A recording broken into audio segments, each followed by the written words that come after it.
నమస్కారము. శ్రీమద్భాగవత మహాపురాణము 1వ అధ్యాయము. దేవర్షి నారదుల వారు భక్తిదేవిని కలియుట.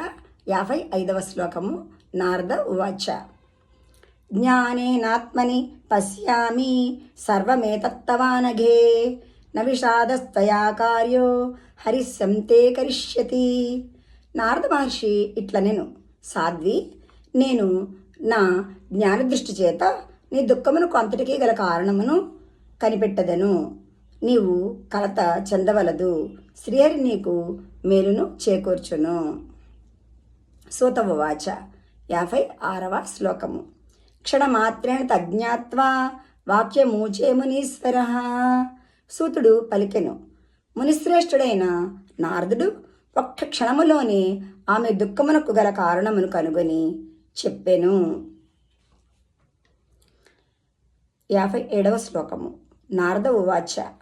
శృణుష్వావహితా బాలే యుగోయం దారుణ కలిః తేన లుప్త సదాచారో యోగమార్తస్తపాంసిచ్చ. నారదుడు ఇట్లు పలికెను, దేవి, సావధానముగా వినుము. ఇది కలియుగము, అతి భయంకరమైనది. దీనివలననే సదాచారము, యోగ మార్గము, తపస్సు మొదలుగునవి ప్రస్తుతము అన్నీ లోపించుచున్నవి. ధన్యవాదములు.